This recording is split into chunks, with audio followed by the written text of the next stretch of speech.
Welcome, welcome, welcome, welcome. Welcome, welcome. Oh snap. Hot damn it. I forgot. Let me go on and do this verse. Lord have mercy, Lord have mercy, Lord have mercy.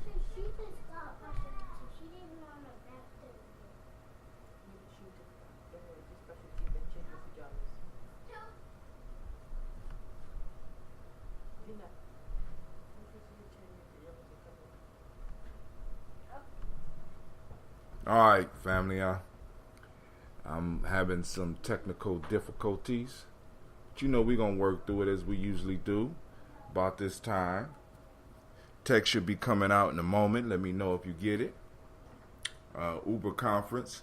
Hopefully we'll be able to get it up. Don't know what's going on. But we're going to see what we could do. Trying to make these miracles happen. On a shoestring budget. Actually, no budget at all. The price of everything is going up. All right, you are cool. the first participant All on right. the call. Uber Please hold conference while we is wait up. for the others to join. Let's see. Let's get this going right now.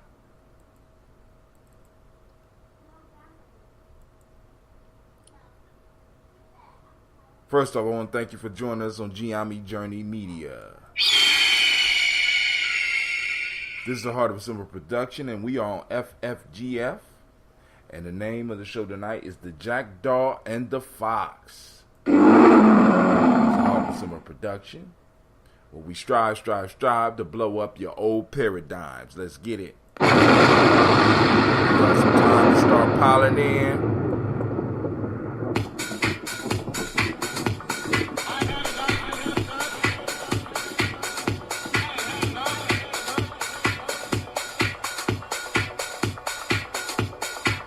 Peace, this is Brother Hatim, and you have joined us on Gye-Nyame Journey Radio. Be sure to check out our site and subscribe at tribe.gyenamejourney.com.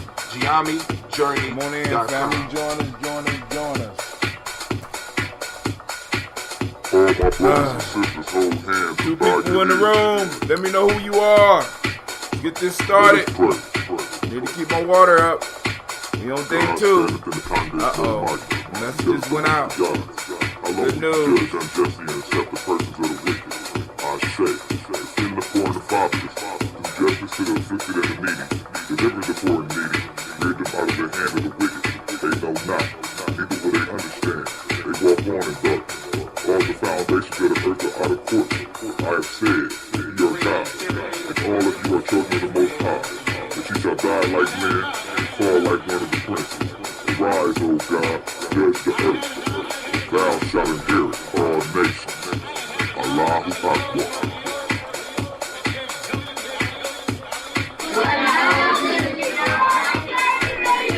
Too late!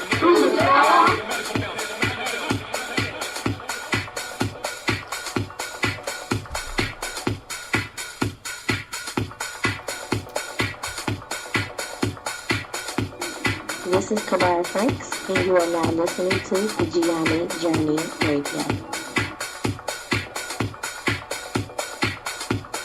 Keep up with the journey. 3 people up in Check out what we have done in the talk. past. Go Going to on, fam? journeyarchives.com.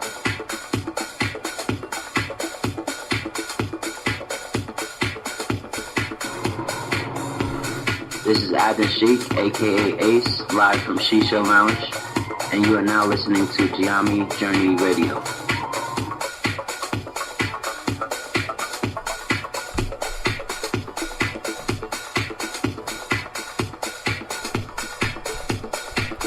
Be sure to follow Gye-Nyame Journey on Facebook, Google Plus, and Twitter. Check us out. Join the journey.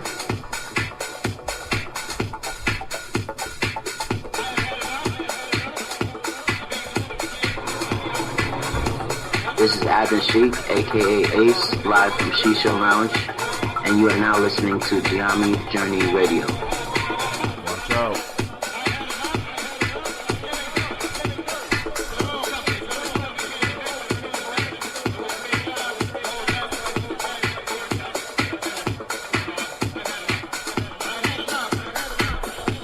You are now listening to Gye-Nyame Journey Radio with Monica. Enjoy. This is Marina with the Gye-Nyame Journey Radio.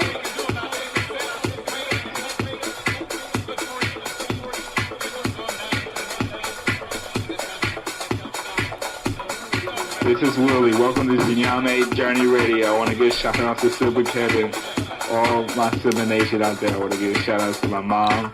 I give a shout out to my dad for raising me and my family for being around me. And I want to give a shout out to the people in my generation that's trying to do something big.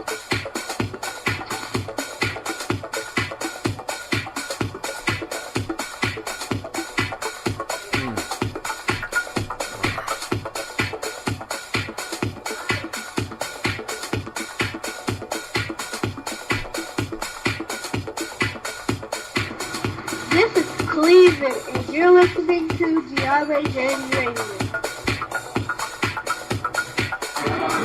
Peace, Hotep.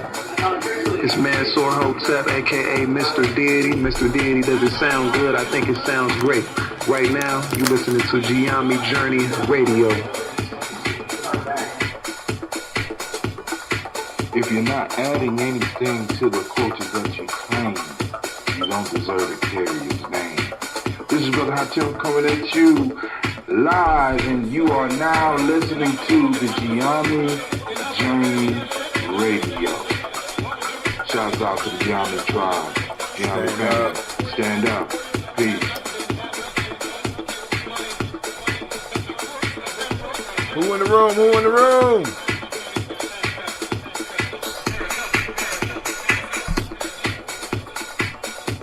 Let's get this started because we already late.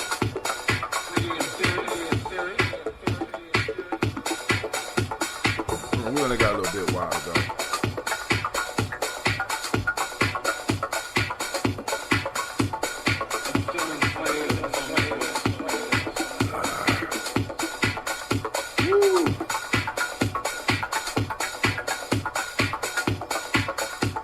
If you're not adding anything to the culture that you claim, you don't deserve to carry its name. This is Brother Hatem coming at you live, and you are now listening to the Gye-Nyame Journey Radio. Shouts out to Gye-Nyame tribe, Gye-Nyame family. Stand up. You are now listening to Gye-Nyame Journey Radio. What's up? Peace. What's up, Namaste? Hey, we need to hook up because I need to get you instructions and I need to send you a Scopie. Mr. Namaste Jones is interested in becoming, I don't know whether you're going to be a brewer or fermenter, my brother, but either one, we want to welcome you to the family. I'm going to send you out one of these Phoenix wings. My fault, Phoenix feathers. Cold. That's cold talk. Huh?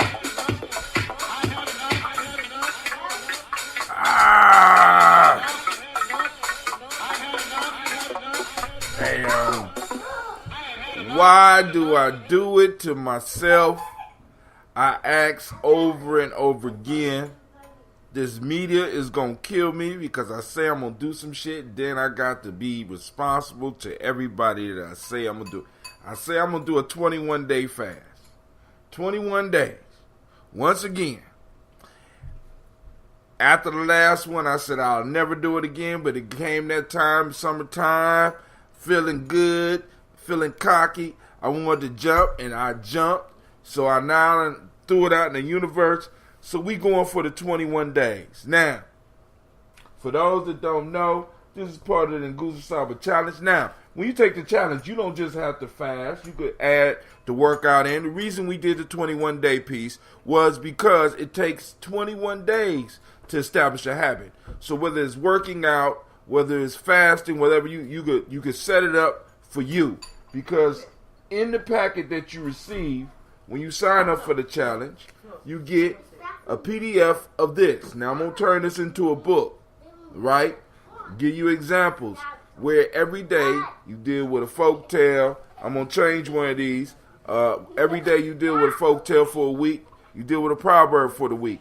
But then you also get to plan your next day and review the day that you were on.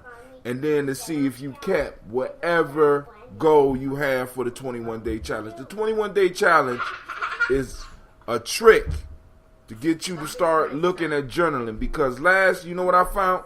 Right when I started this, I found my chart from last year. I found my papers from last year when I was on the journey. And Lord have mercy, I was suffering. So I'm ready for suffering. That's not ambrosia. That's straight green tea. I don't know if you want some. You want to try it? It's straight, raw, no honey, no sugar, no nothing. So for the first 7 days, I'm doing water and tea and other juices. I could do fruit juices. I could do like miso soup for those that want to fast and you want to get into it. You could do, you know what I'm saying, I added the miso soup because I like the whole fermented food piece, right? The next 7 days is going to be water only. Water only. Of course, I could do ambrosia through these. And on the water only, I can't do the ambrosia. And then day 10, 11, and 12, I'm going to go 3 days without water, without food, without anything, right? Just sustaining myself. Then day 13 and 14 is water only. Day 15 is back to water, juice, tea, miso soup, ambrosia.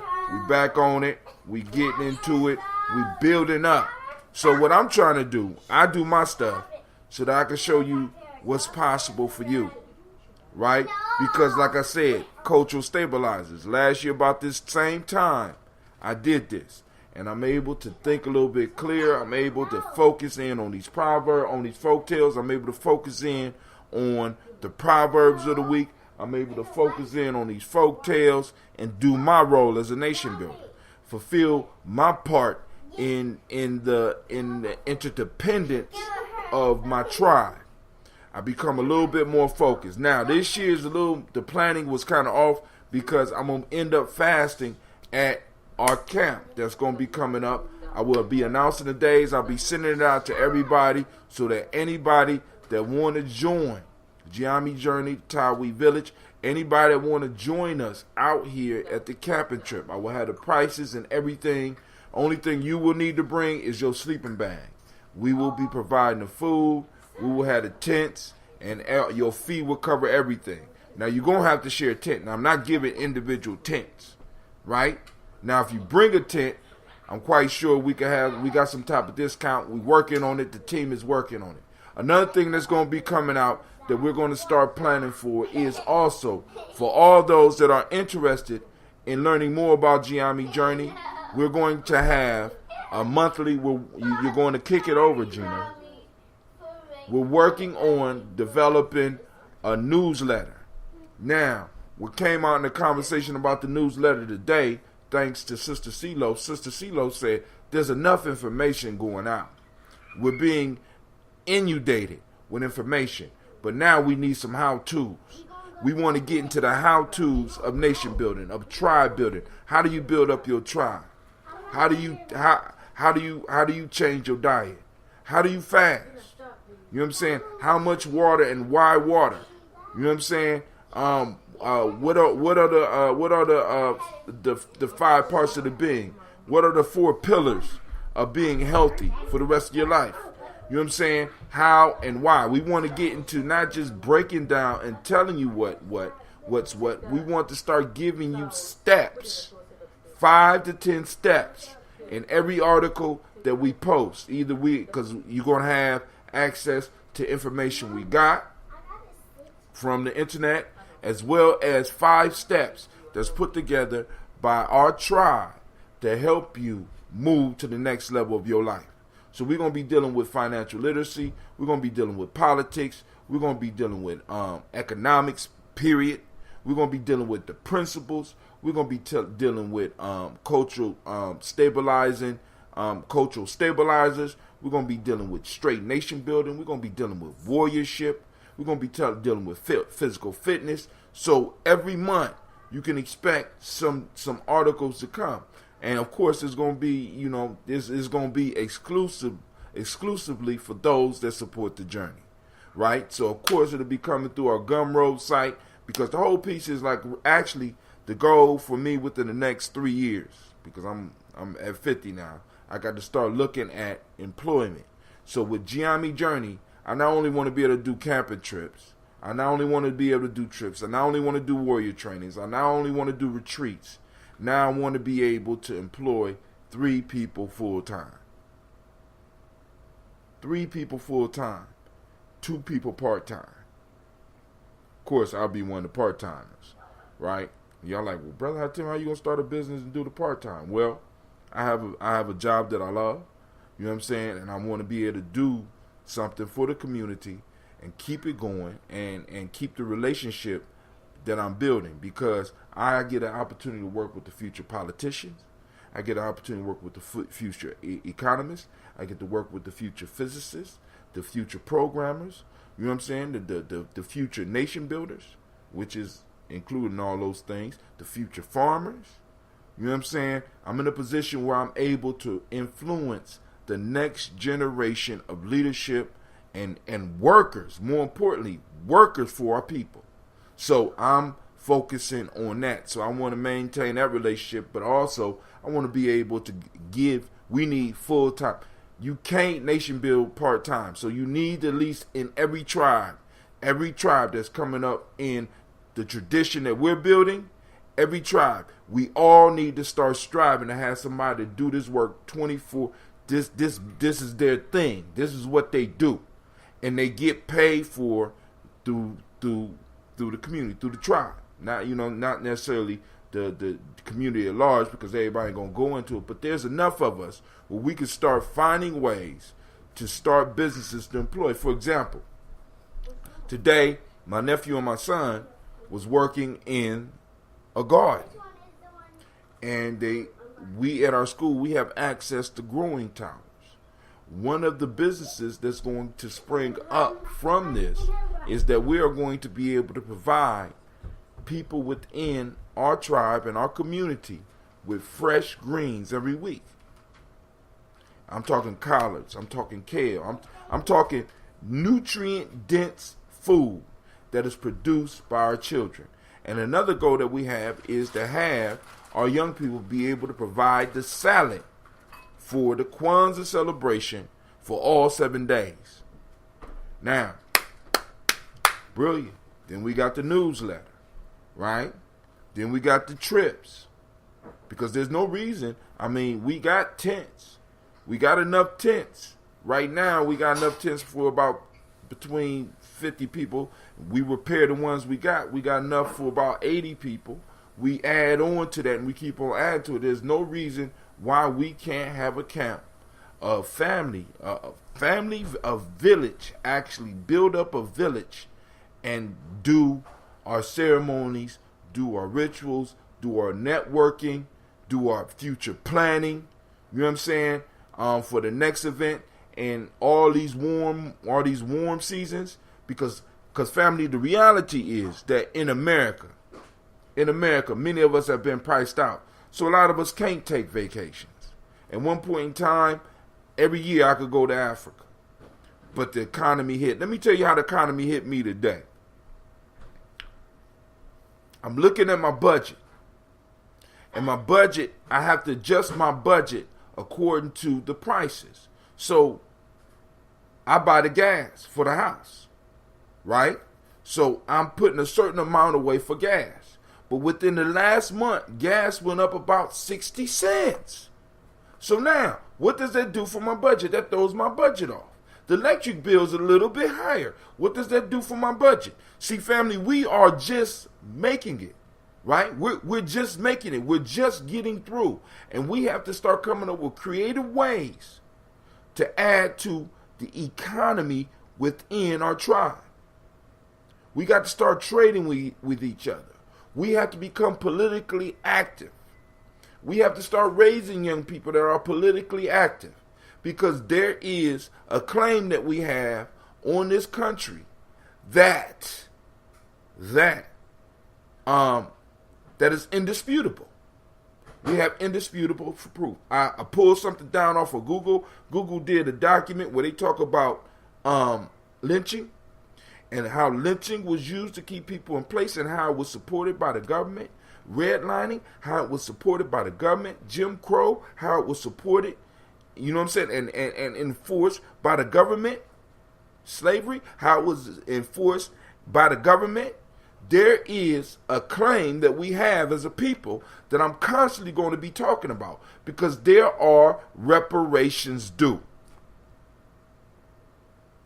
They owe our grandparents. They owe our great-grandparents. And right now in America, the most important thing is, because y'all got to understand, family, we're going up against generational money. Many of us are in the first generation trying to build because our ancestors couldn't build. It wasn't that they was lazy. It was the fact that the policies of the government were set to hinder their progress. When we talk about trying to politically, we did it. When we try economically, we did it. So we done try everything, and the government, in every way possible, has always sided against us. And as citizens, we have a claim. And we got to work on that claim. I ain't saying stop your hustle. What I'm saying is include in your hustle because, family, what you got to understand, politics for a community without economics is basically whoredom. And economics without politics is basically looting. Because if you don't have the politics and the policies established to not only protect your wealth, but to help your wealth circulate through the community that develops that wealth. Because you got to understand, the reason that the wealth is calcifying in America, for those who don't understand, look that up, because this is the highest calcification of wealth in the history of the world, where the money stays at the top. They have enacted policies that work for them. And what I'm saying to you is we now need to battle those policies, challenge those policies, and change those policies so that now they work for us. We need to challenge the economic system that they got. We need to challenge the hustle system that they got. And we need to change it and get it to start working for us. Because we're old. All right, somebody just called in. I ain't even get to the story yet. I'm sorry. Y'all know once I start running my mouth, I can't help myself. I can't help it. Uh-oh, it's Lady J. Uh-oh, here we go. What's going on, Lady J? This her show, by the way. Y'all know that, right? Lady J, can you hear me? Lady J. Hello? Let me check my mic, make sure my stuff is working. Check 1, check 2. My mic is working. Test sound is working. All right, I'm working, Lady J. Oh, she hung up. Maybe she mad at me. I don't know. You never know nowadays. All right, so what I'm drinking right now is green tea because I'm out of that ambrosia. I'll be brewing the ambrosia, and I'll probably have it by the 3rd week. Have it available. There, she's back. Lady J is back. Can you hear me? Lady J. Can you hear me now? Yeah, I can hear you. How you doing? I'm awesome. How about yourself? I'm doing good. I had to let everybody know this is actually your show. So what's going on with you before we get into the story? So many things. I don't even think I want to comment right now because you know how that goes. Well, I mean, hey, it goes how it goes. Everybody expect it now. So, hey, I mean, it's part of the show. Just keep it as short as possible and concise. But if you don't want to comment, I'll keep on going because you know how I am. All right. That's so I guess I was feeling some type of way about the NFL decision. Yes. So I just want to be clear. I warn you guys that I am overly optimistic, and I often look at my glasses half full versus half empty, and a lot of times this provides me with opportunity to see things a little differently, right? Go ahead. And so when I look at the Constitution, when I look at the Bill of Rights, I don't see those Bill of Rights as being for one people, right?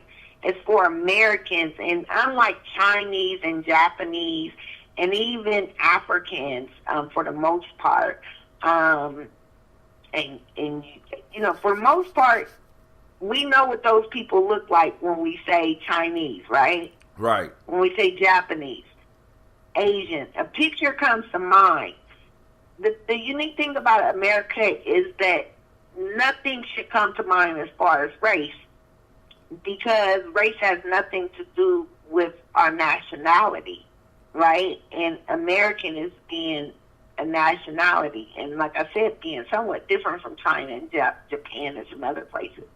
So anyways, they write this Constitution, they put these Bill of Rights in there because they figured out the previous Constitutions, previous laws of the land did not work, they were ineffective. So they put these new laws in effect. They write this Bill of Rights, and I truly believe, I believe this with all my heart, that these are my rights as well. I have 3 inalienable rights, but then I also have these rights that were given to me as a U.S. citizen, right? Mm-hmm. And so the first right, the First Amendment to the Constitution being the right to protest. I cannot understand how someone needs to help me understand how the Football League can violate one's First Amendment right. You ready? Yes. All right. Now, first off, the NFL is an institution. It's not necessarily a member of the United States, although it do pay taxes. And because of the loosening of certain rights and the loosening of bargaining, like for example, in the Supreme Court just threw. Okay, wait a minute. I'm just gonna be so these NFL teams represent states. No. No, they don't. No, they don't. No, are they not named after a state or a city or something? They're named purely named after a city. The city invests, and possibly, but see, because if it was representative of a state, then it would be a state or a city institution. It's not a city institution. They take the name of the city out of which they come, but they are a corporation, and in a sense, they are able to make their own laws because America plays favor when it comes to corporations. Corporations, you are employee. As an employee, you have certain rights. And I believe that you need to stand up for the goddamn Pledge of Allegiance. And I want all my employees to do it. It's sort of like you going to a job and having a dress code.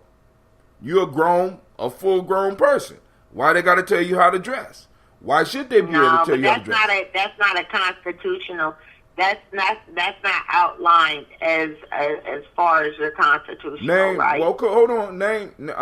Let's say I want to protest on my job, and I don't want to wear a tie. I still look nice, but I take the tie off, and I don't want to wear the tie. You said that the first right that I had was right of protest. Protest means that I don't have to be like everybody else. I don't have to agree with everybody else, and I can rub against the grain and still have my rights. That's a little different. How's that different than somebody not studying? How's that different? It's not different. It's the same damn thing. You know what I'm saying? Okay, so if I want to take a knee, now I get it, and now I do get it. Now I get it, but I do want to say that as Americans, if you call yourself an American, if you believe in any of, this, and I do, I believe in this idea of pulling yourself up from your bootstraps. I believe that is this pursuit of happiness is like this American dream.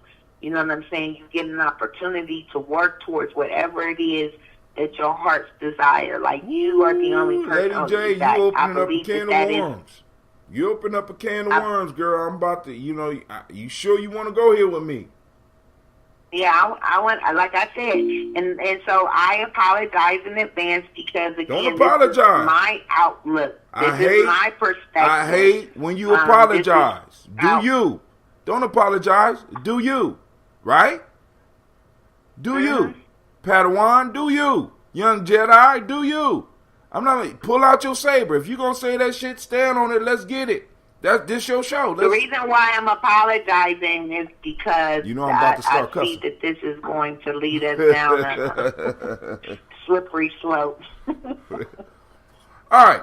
But it is true. It's how I feel. All right, and listen, and that's cool because that's how. Now, my opinion, that's how we was indoctrinated. The whole American dream, you know what I'm saying, is actually a hustle. You know what I'm saying? It's a hustle. Do you believe that? Oh, Do yeah. you believe that? Oh, yeah. I know it's a hustle. I mean, Okay, let's think about this. You know, John Henry Clark says, listen to me, John Henry Clark says, history is the best judge of what's going to come. You know what I'm saying? History is the best judge of he said in some form, I'm messing it up, but history is the most qualified of disciplines to predict the future. Right? I can show you historically how the American dream or pulling yourself up by your own bootstraps was some shit that was not constructed with you in mind. Give me one. Redlining. You want another one? Go ahead. No, you said one. I gave you one, but you want another one? Go ahead. Jim Crow. Okay. Your people not having the right to vote to 1968. All right. What? That's not enough? You know what I'm saying? Okay, Go ahead and stop right there. Stop right there because now I want to tell you that's the glass half empty. Oh, God. That's your glass half empty approach. Okay. Let me finish. Let me finish, please. You was finished. I gave you the points. Now you want to add some shit onto it, but go ahead. That is the glass half empty. It is? And so I'm going to give it to you the glass half full. Give it to me half full. That even with all of those things, my ancestors persevered. My ancestors, they after being in bondage, even during being in bondage, they got their education. They contributed to every facet of this country. They planned and helped engineer your state capital. They made many contributions, inventions, innovation. Nothing I said. They built their ingenuity, and this is prior, during, and immediately following slavery. I think about when slavery ended, what did they do? Yes, they had Jim Crow. You had Reconstruction, but something that also happened that we gave the United States in places abroad with that Harlem Renaissance, that growth of that black thought. Hold on. That growth of that black art. It resonated everywhere. Lady J. Yes. Slow your roll. Listen to me. Now you looked at my opinion and you said it was the glass half empty. All I'm saying is, I told you. Well, hold on, cool. Give me a glass half empty or half full view of Jim Crow. See, because like I said, because what you are describing is what we did. Wait, hold on. What did the people do? What did the people do? When they didn't want to, when those Jim Crow laws threatened them, their freedom, their rights, their life, their liberty, what did they do? They did what they could do. They got up, and a lot of them got up, and you had the Great Migration. They didn't stay there. And they moved up north. They moved up north, and when you read some of that stuff, you find that up north it was in many cases similar or worse than it was in the South, Lady J. Yeah, now, in some places they worked. You know what? In other places, you know what they managed to do? What they managed to build as black, or do we call them what do they call them? Metropolis. Black. What is that word that I'm looking for? Metropolis. Where you have these. Yeah, whatever it's called. All right, cool. Chicago and Cleveland and Detroit and New York, all over. Your research. You had black doctors, you have black teachers, you have people living amongst themselves segregated, doing great things for their people. Now, what happened? Immediately Wait, hold on. following Reconstruction. Cool. Now, hold on. Now, this is the piece. What I said takes nothing away from us or our achievements. One of the rules, one of the virtues of Maya is being able to distinguish the real from the unreal. It's being able to look at reality in the face and face it. Lady J, you're right. We achieved. And there there is positives to everything. But if you just overshadow it with the positives and not really look at the roadblocks that was unjustifiably put before your ancestors. Wait, hold on, let me finish. Okay. One of the reasons that our people are in the position that they are in now is because the laws that were put in place by the government that we serve, we love, we pay taxes to, made sure that we were not able to compete for generations. Now, we did shit in our own communities. Yes, indeed. But another piece that you got to look at, because nothing we're talking about is new. We done tried to change the social structure. We raised our kids right. We went to school. We built our own businesses. We did the political thing. But at every turn, the policies that were passed, the laws that were passed, the hand of the government guided by people who may have been misguided were pressed against us and forced us out. Okay, so let's talk about this, because I know you want to get to your story as well. So I just want to say this: the Negro speaks rivers. The Negro speaks rivers. This predicament that we are in is not the first time. We faced opposition. We faced it numerous times throughout our history, present and ancient. We faced it, and each and every time that Negro persevered. So what you have is the resilience that's in us, and that at this point, what I say about those roadblocks is that we cannot control. Some things we can't control, other things we can.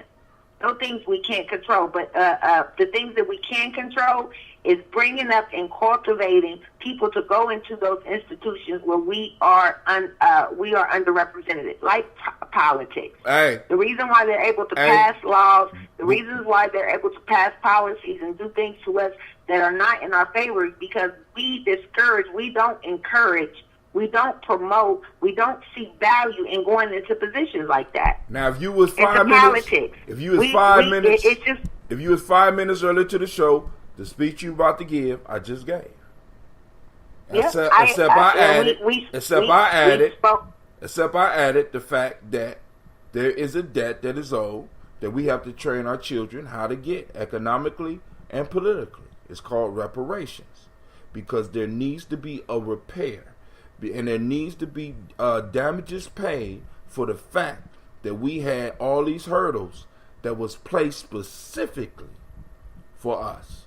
You know what? And if I were them, I would place hurdles too. I'm just going to say, if I see I would too. That genetically I am inferior, that I am outnumbered, all of these, I would have played the mind game too. I take that out the conversation, because in front of white folks, you'll never say that shit. What you have to, would never say that. Because you wouldn't be working nowhere. Listen to me. If you were speaking like that, listen to me. Wait a minute. Go ahead. All I'm saying is, take that whole shit out the argument.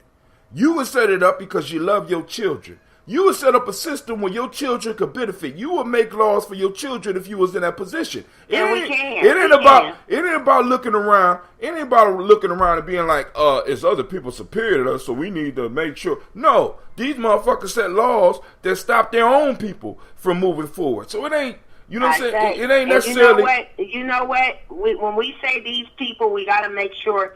And this is why I would say this in front of my coworkers, because I'm not talking about them. I'm not talking about them. I'm talking about the 3% that own and distribute all the wealth. I'm talking about that generational. This is where this goes back. This goes back way prior. Now this goes back long before their existence.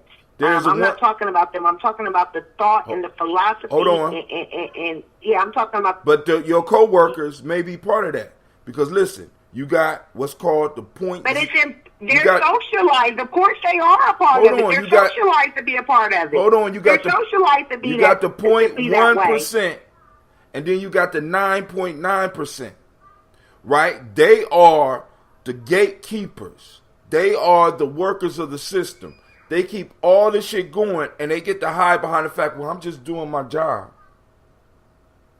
You know what I'm saying? And they have locked in the wealth into their families. See, because many of us, we're talking about like when you go to the point of saying, pull yourself up by your own bootstraps. All the white people I work with are like, yeah, they're not those people. I disagree. They need their job just as bad as I need my job. I disagree. I agree.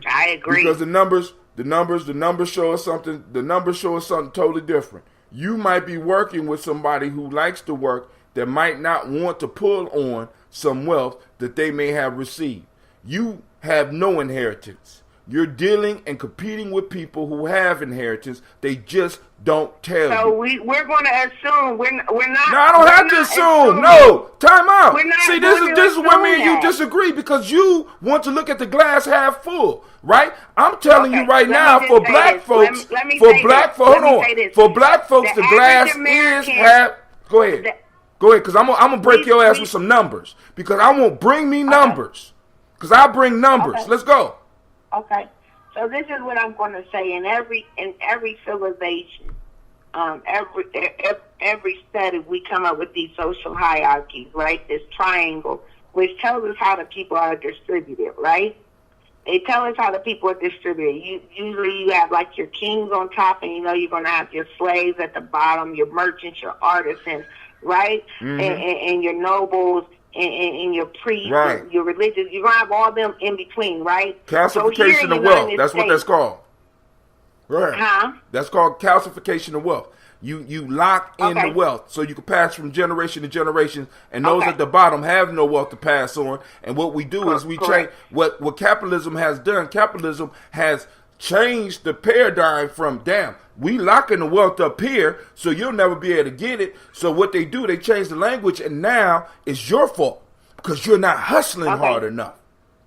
Yep. So watch this. In the United States, at some point we may have had the upper class, you have a middle class, and you have a lower class, right? Mm-hmm. And then you have poor, right? Or something like that.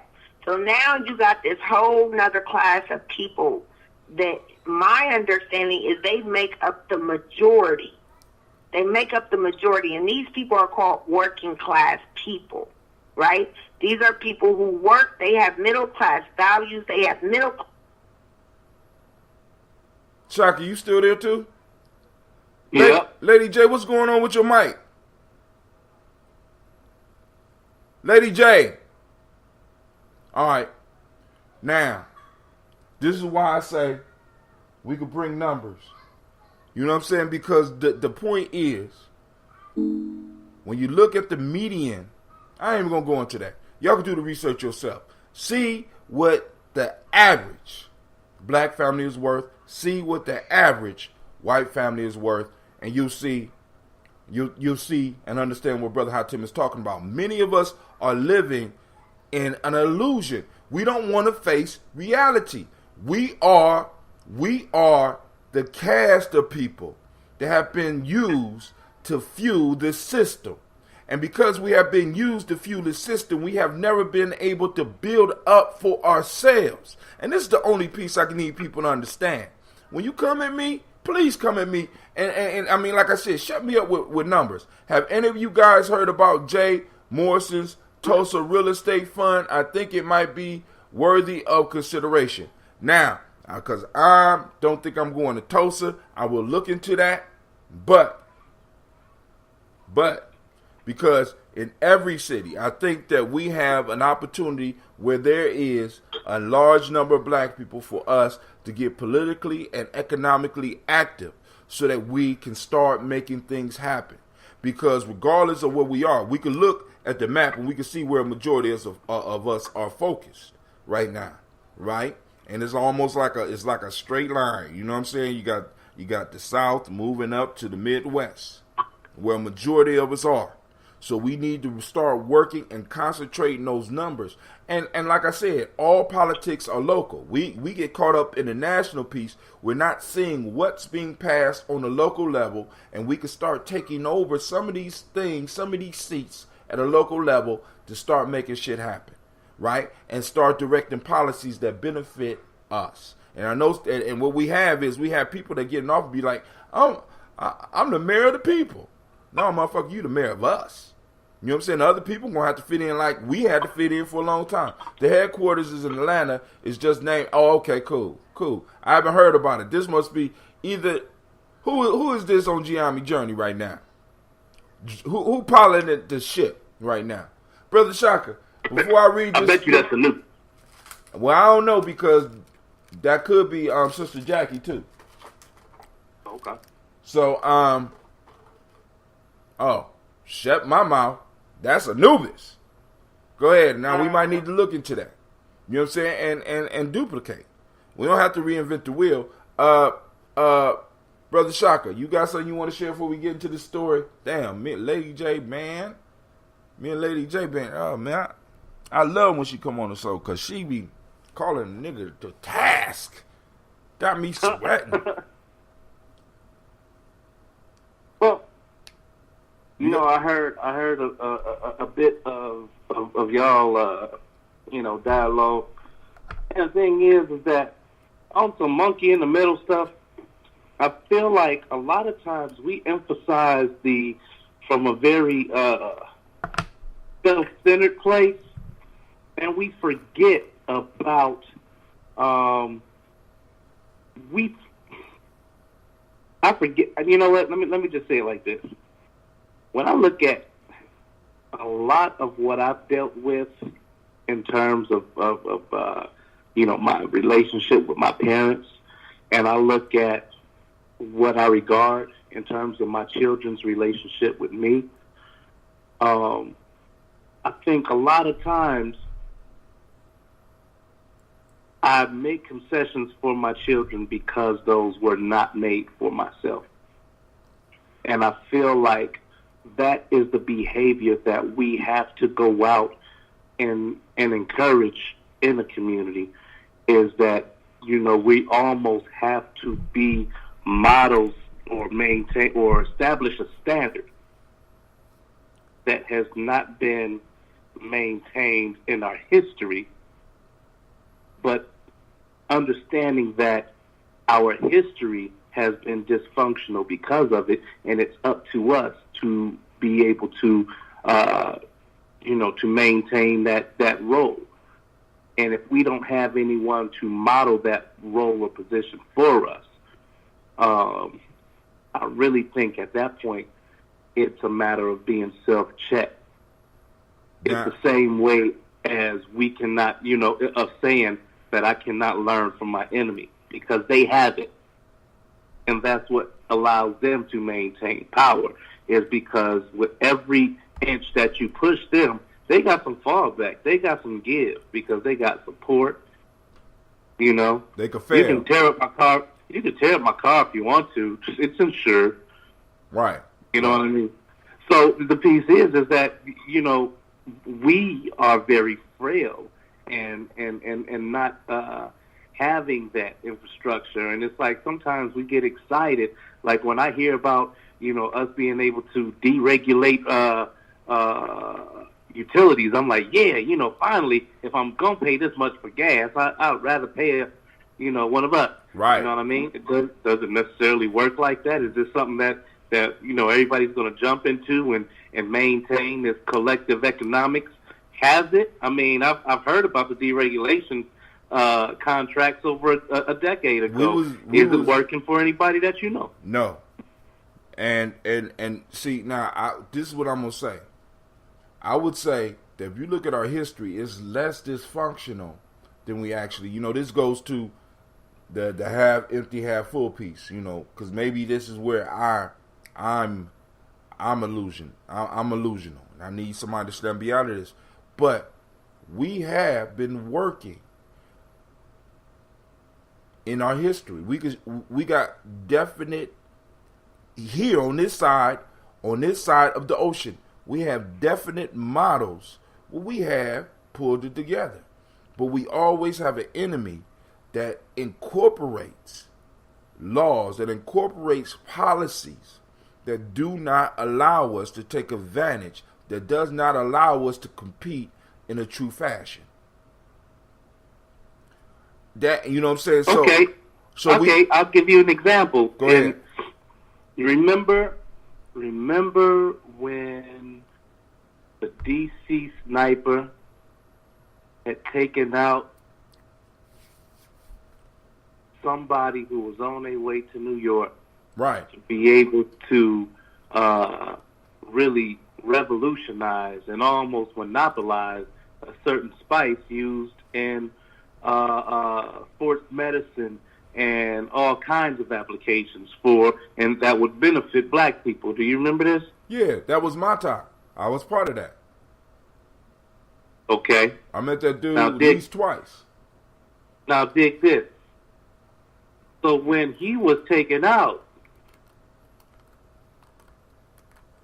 was the organization set up for somebody else to pick up the baton and to be able to run that play and close that deal? Because we're not just talking about, hey, I just sold the car today. No. We talking about something that could change the face of black folks. Right? Now, there was two of them. I don't see, and this is one thing we got to remember, right? Because I might be able to carry the plan through, but I might not have the personality that moves people. There was another dude that was with him. They was partners in this. That dude that was taken out was the major salesman. This was the major guy.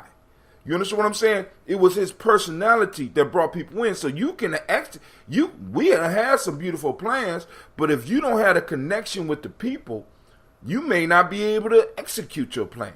So if they take out that one inspirational person, that might cause a whole thing to collapse because you don't reach the people like he did, right? Or just the fact of the trauma of him being shot randomly, supposedly randomly, and he was on something major, was something that might have kicked into a lot of people that was members of Mata. They said, shit, I'm not about to get shot.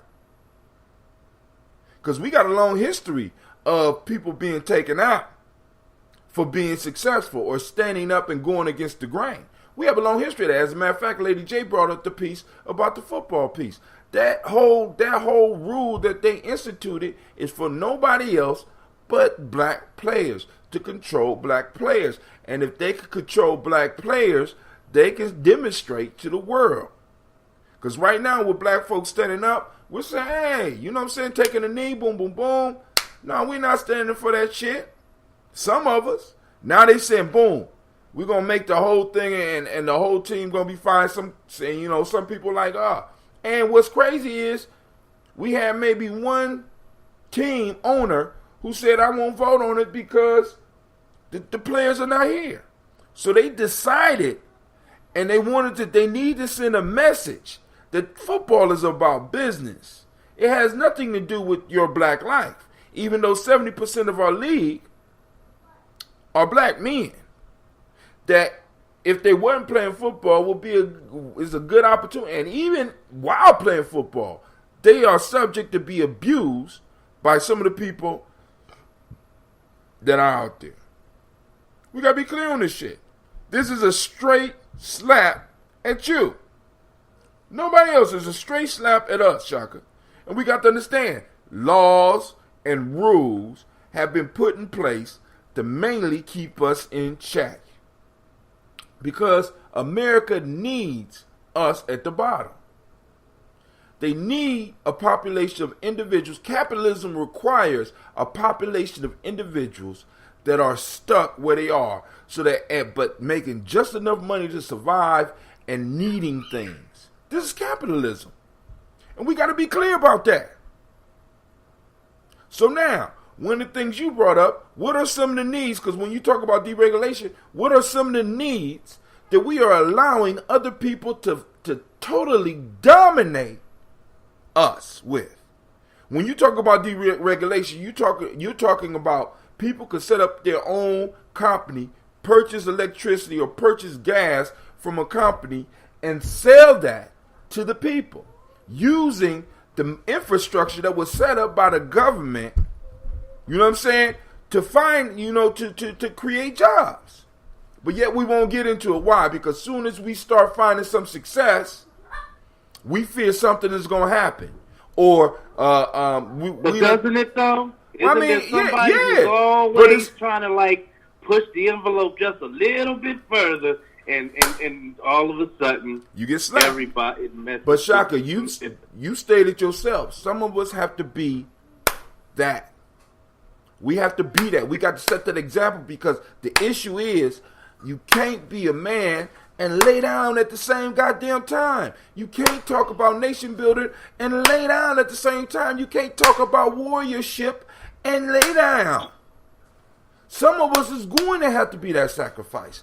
We have to start instilling that in ourselves, and we have to instill it into our people, man. Because the whole piece is, they said it best on the Spook Who Sat by the Door. There's no way that America could police the world and keep us on our ass at the same time. There's no way they could do it without our assistance. So yeah, some of us is going to lose our jobs. Some of us is going to lose our lives. Some of us is going to lose our families. But if we stay within our principles and we do what's right, young people will start noticing. And young people will look at you and be like, I want to be like you. I'm willing to make the sacrifice. And it ain't going to be the majority. It's always a small minority that's looking at that shit and saying, that's a man shit. That's some man shit. Right. That's some woman shit. That's some warrior shit. That's nation building. You understand what I'm saying? And we have to be able to do that. We have to be able to move the people's hearts and move the people's minds by our example. You already said that shit. So if that means that Brother Hatim got to be slapped down, nigga, I'll get slapped down. If that means I have to sit it down, I sit it down. If that means that, you know what I'm saying? I mean, like I said, I don't know what will happen to my... But if I have to give up, if I have to lose all this, long as I stay within my principles, family, my ancestors going to look out for me. I pour for them every day, which means I have some spiritual capital out there. While a lot of y'all is worried about your pockets and doing whatever it takes to get that money, I'm doing whatever it takes to get up and toast my ancestors every day. I'm building that spiritual capital so that when that bullet do come, it might miss. As a matter of fact, my life is a testament to how a bullet can miss vital organs and run right through you like your bones ain't even there. You know, a big shift in my energy, Jim, has been, over these past 15 years now. I think after dealing with the initial depression of being estranged from a child. Right. To the point where it's like, I'm going to do everything I can to win this the right way. So it only has to be won one time. To the point where it's like, man, my child is now 20 years old. The shift happens here where I give myself permission to let go.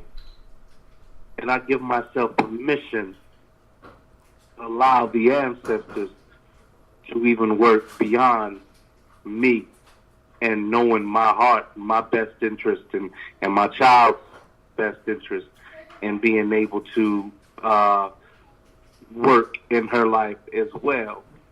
So when I step back out of that, it gives me a certain bit of peace to know that as long as I stay available and as long as I monument my lessons in a place and in a way that she's able to access it, even beyond my existence, that is all I can do in life. Listen, brother, do you know how long I've been waiting to hear that from you? Because the whole piece is that every child wants to seek out their parents, their father. And all you have to do is, like you said, make sure you're available, keep building your legacy, and then she's going to come. She's going to have some questions for you, right? And at that point in time, regardless of the courts or anything, you're going to be able to reveal the truth to her. And she's going to be able to feel the truth. And those years that you missed, they might be gone physically, but they're going to melt away, man.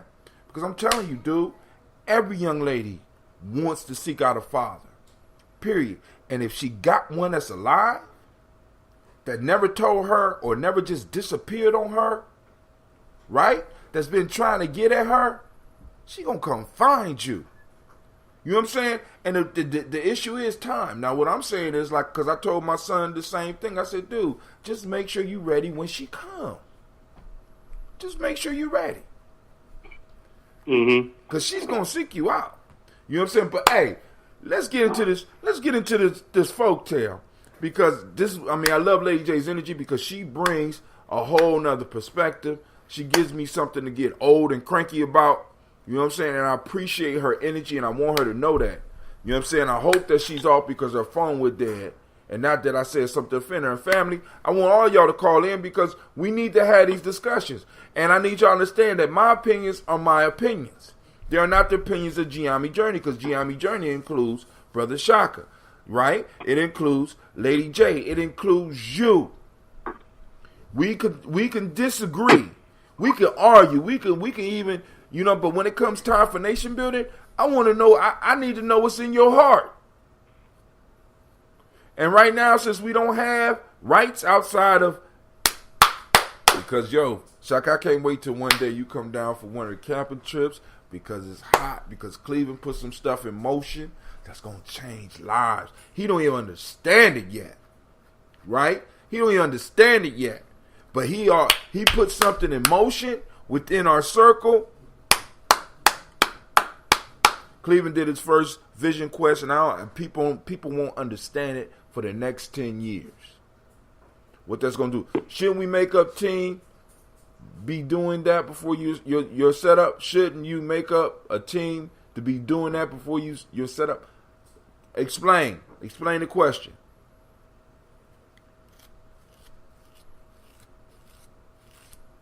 Oh, you talking about giving away the show?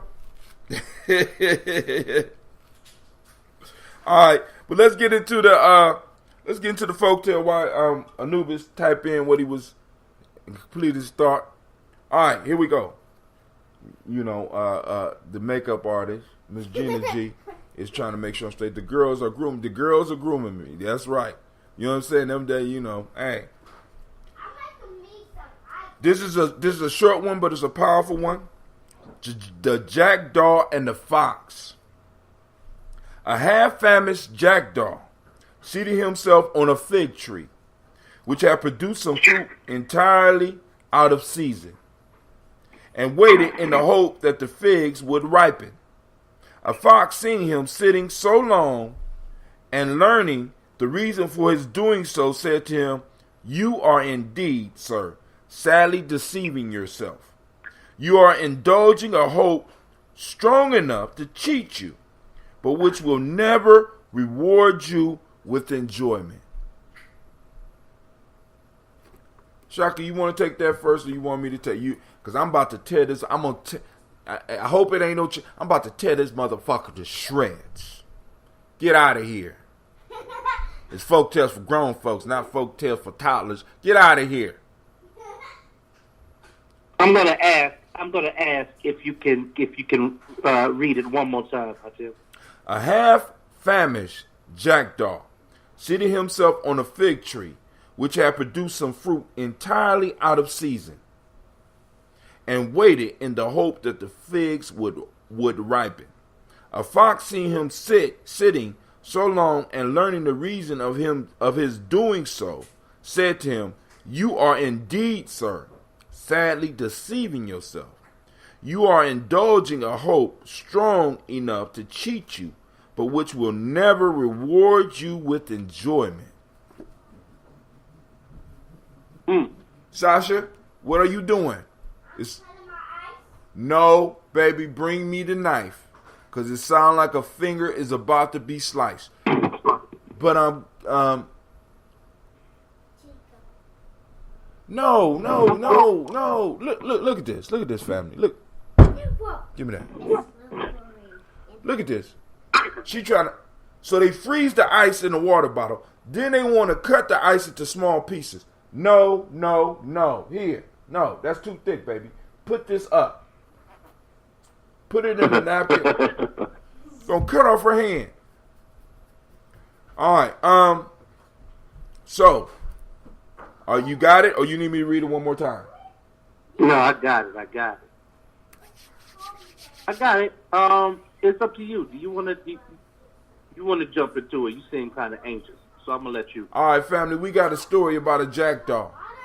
A jackdaw who should know the seasons. The jackdaw that has been through season after season after season, that should know that a fig tree, when a fig tree is supposed to drop its fruit. This certain fig tree sprouted, let's say, it sprouted figs out of season, entirely out of season. And this jackdaw decided to wait for the figs to ripen. But if it happened out of season, this means that the weather conditions would cause the newly sprouted figs not to ripen but to die because of the inclement weather, because the weather that it sprouted is entirely out of season, which means that this bird is waiting around for a hope. This bird is stuck on the hope that this false hope that this tree, who is confused about the seasons, that's for some reason its clock is out of tune. For some reason, maybe the weather was different and it sprouted on a certain day because it was warm enough, and now it's sprouting, and these fruits, as the fox says, "You are indeed, sir, sadly deceiving yourself. You are indulging a hope strong enough to cheat you, but which will never reward you with enjoyment." This folktale right here is a testament to what we are experiencing here in America as a group. Many of us are hoping for a tree that sprouted out of season. We're sitting there hoping that this fruit will ripen. We're sitting here chasing illusions. Illusions that are strong enough to, I love how he put this, that a hope strong enough to cheat us, but which will never reward us with enjoyment. A lot of times when we do stuff and it's out of season, when we do stuff and we're out of our principles, when we do stuff and we're out of something, right? We're not in cycle.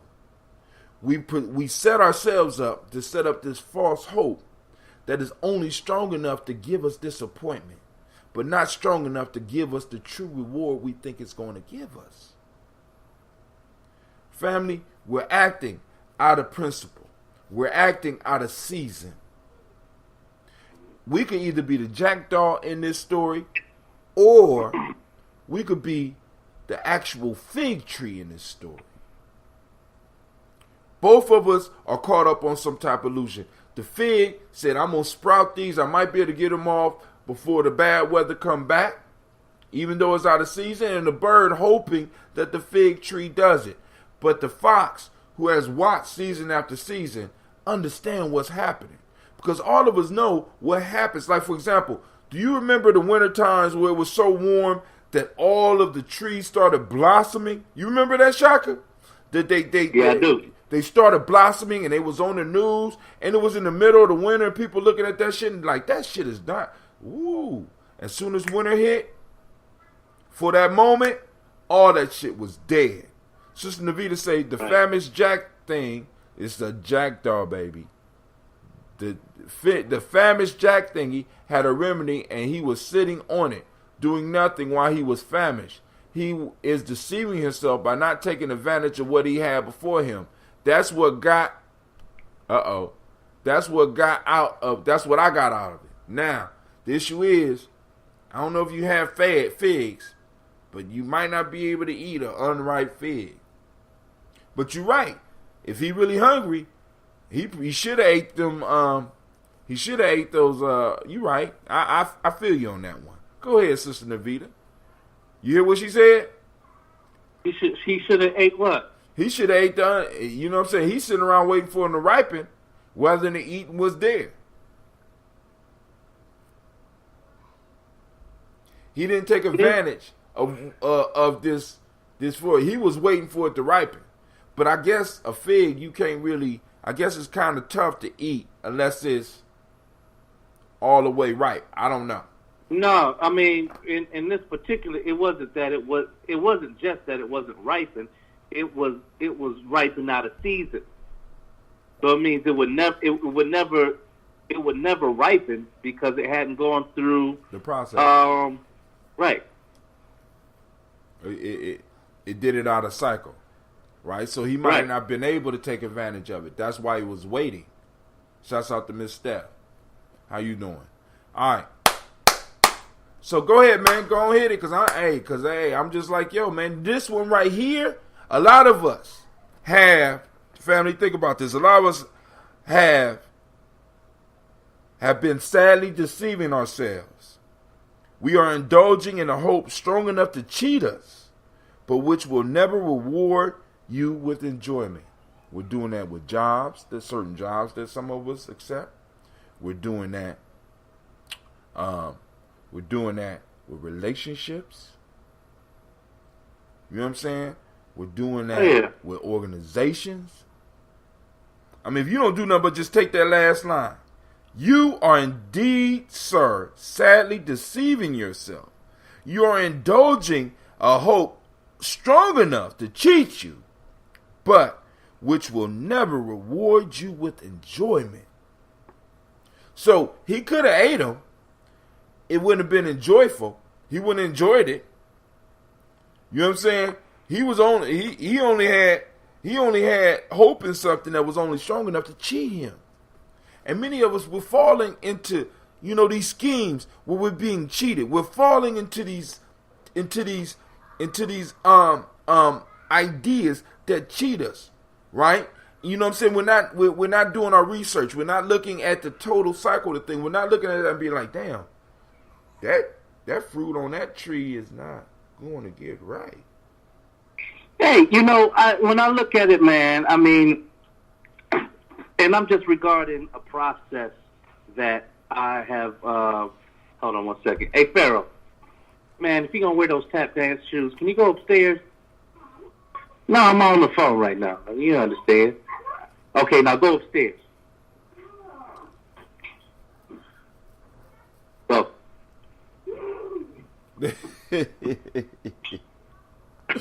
You try to kill his shine, man. He was trying to put a Savion Glover on, man. I understand, hey, man, though. I understand. And he's doing it.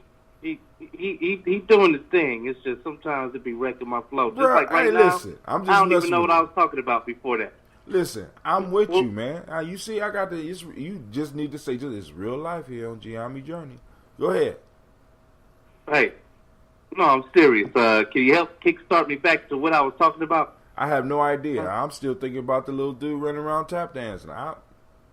It's hard enough for me to hold my thoughts. Now you want me to hold your thoughts. Okay, so check it out. What are we talking about? What are we talking about? Uh-oh. Somebody else on the line. But we're talking about Sister Navita's on the line. Uh-oh. Sister Navita's on the line. Sister Navita's on the line. So, now, help kickstart. Go ahead. This is how I look at it. The key word to me is that he was already famished. He wasn't just hungry, he was famished. which when you are going through famine, you need to eat. But he was never going to enjoy the fruit because he was too busy waiting on it to ripen. But by the time it ripened, he would have died from being famished. He had an advantage in front of him, but because he wanted to wait, he was going to lose out.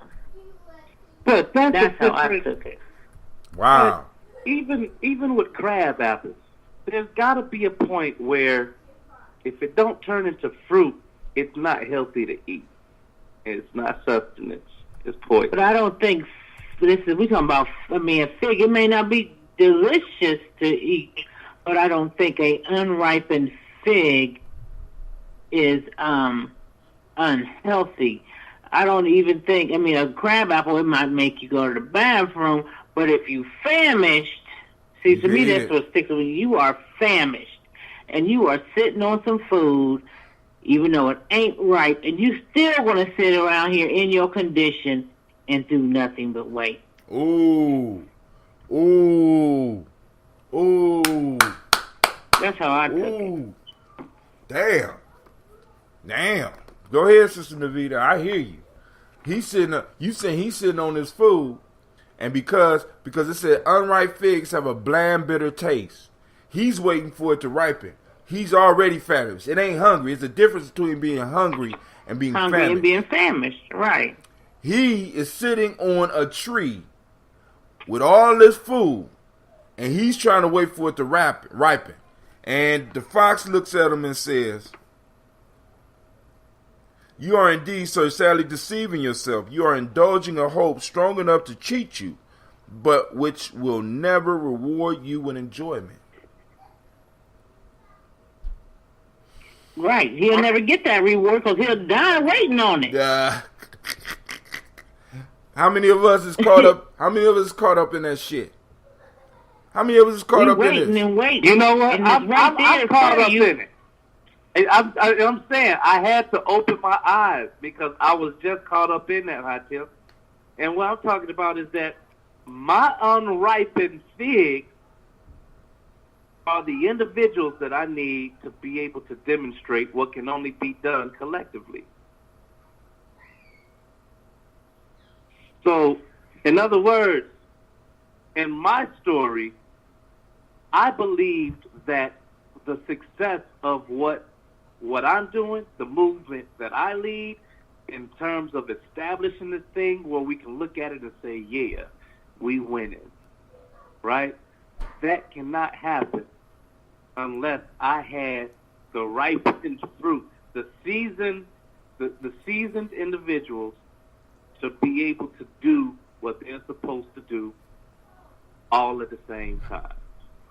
And in my mind, this is the only way that I can succeed at doing so. And I looked at my whole idea today, and I was explaining it to an individual, like, yeah, you got these components right here. You got about 12 different working parts, right?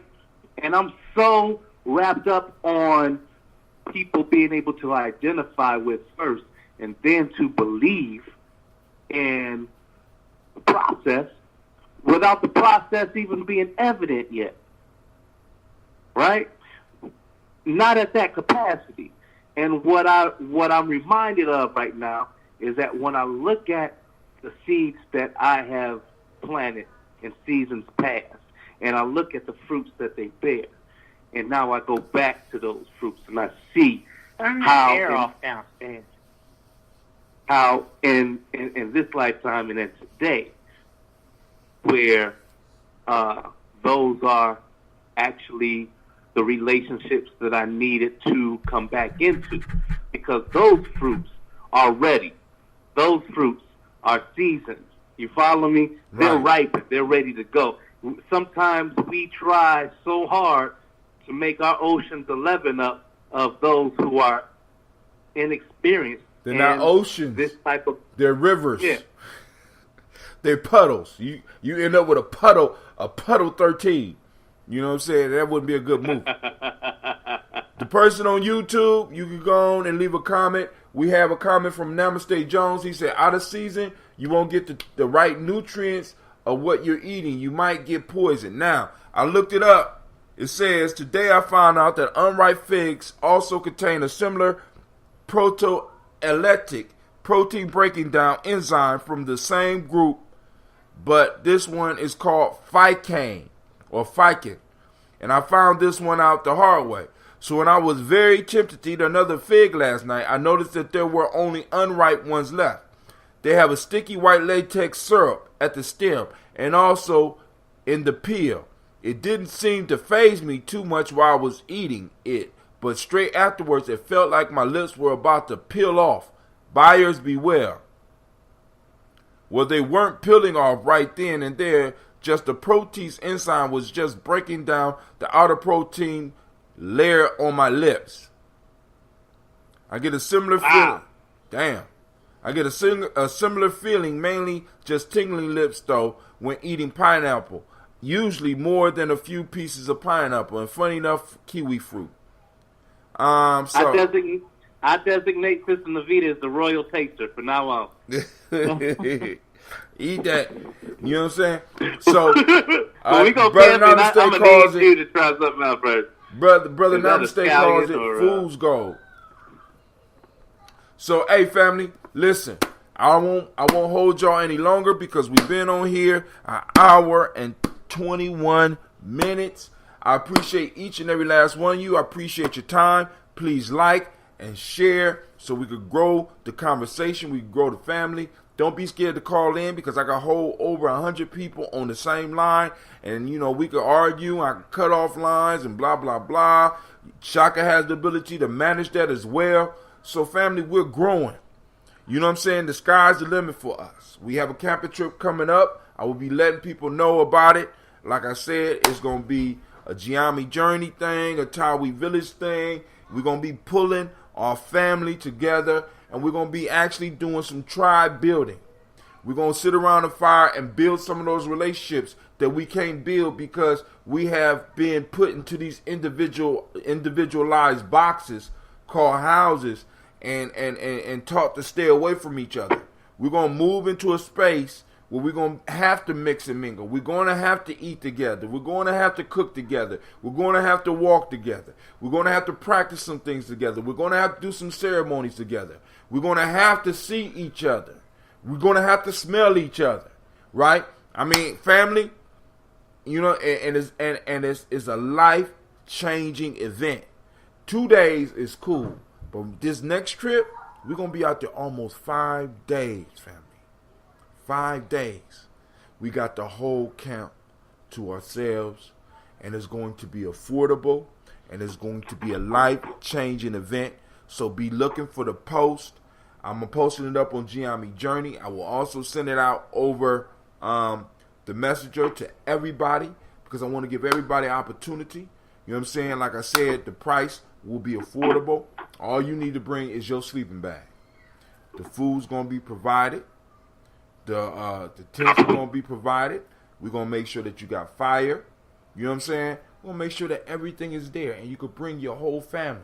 So those of you that might be thinking about vacation, because the whole piece is family, like I said, many of us been priced out of America. Many of us working like slaves, and we got to go and spend thousands of dollars to go on a trip that we really can't afford. So we pull out the credit cards and we go deeper into debt, which is another form of slavery, when in fact, when all we got to do is turn around, especially here in Ohio, and look at some of these beautiful campgrounds and be able to go out there and chill and get relaxed and do a little bit of work and do some networking and do some true tribe building. And our vacation is there. You know what I'm saying? It's affordable. It's a little bit of gas. And in some cases, it might not even be gas because we might be able to get buses if we get enough people. But yo, family, make sure you like, share. I need to remind you are now listening. Peace. Huh? Yeah, peace. You know I'm not winning the video. You just got to hang up, baby. Listen. This is Gye-Nyame Journey Media. I'm your host, Brother Hot Tim. This has been Folk Tales for Grown Folks. And we have just talked about the story, The Jackdaw and the Fox. And it's a Heart of a Simple production. But we strive to blow up your old paradigms. Peace. Peace out. Peace out, YouTube. Peace out, Facebook. Peace out, Spreaker.